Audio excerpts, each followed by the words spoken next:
C'est depuis le bureau de l'ER que je m'adresse à vous. La parole du jour, je la tire de l'évangile de Luc au chapitre 24. L'histoire, la fameuse histoire des disciples d'Emmaüs. Deux hommes s'en vont de Jérusalem à Emmaüs. Ils sont découragés, ils sont fatigués.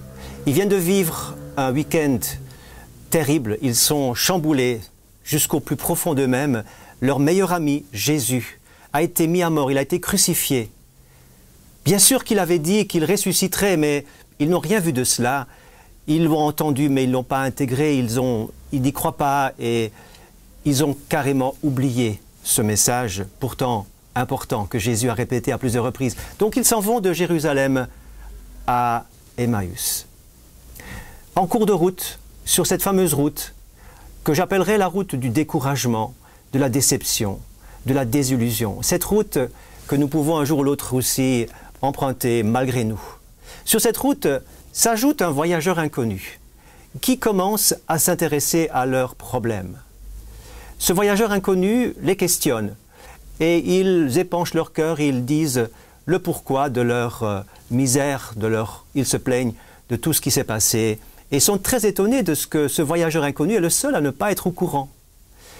Voilà que ce voyageur inconnu prend la parole de Dieu pour les encourager.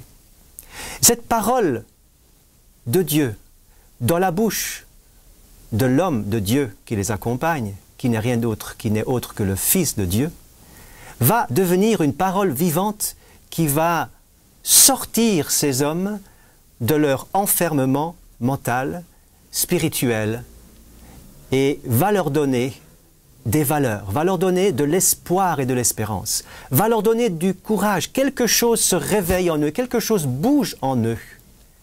Ça, c'est l'effet d'une parole vivante. Ils n'ont pas encore reconnu ce voyageur inconnu qui fait route avec eux, mais à la fin de leur périple, leur chemin semble se séparer et le voyageur inconnu paraît aller plus loin. Et c'est là qu'à ce croisement de route, quelque chose de capital se passe. Les deux disciples d'Emmaüs vont dire « Reste avec nous ». Et ils le font entrer dans leur maison. Et c'est là le moment important. Alors qu'ils le supplient de rester avec eux, de rentrer dans leur maison pour partager un repas, c'est autour de ce repas que ce voyageur inconnu se fait connaître. Et il est le Fils de Dieu, il est Jésus. Et ils vont dire, notre cœur ne brûlait-il pas lorsqu'il nous parlait? Mes amis, vous pourrez relire tout ce texte dans l'évangile de Luc au chapitre 24. Et vous verrez que l'important, ce n'est pas seulement d'être accompagné par le voyageur inconnu, par le Christ inconnu, mais l'important c'est de l'inviter dans votre maison pour qu'il puisse se révéler à vous-même d'une manière personnelle. Et lorsque Christ s'est révélé à ses disciples, ils sont repartis avec une force nouvelle, avec un élan nouveau, avec un enthousiasme, avec quelque chose qui n'était pas en eux auparavant. Ils sont partis avec la force que Jésus leur avait communiquée par sa parole. Et ils ont repris le chemin qui va en sens contraire du découragement. Donc, ils ont été là où était véritablement leur place.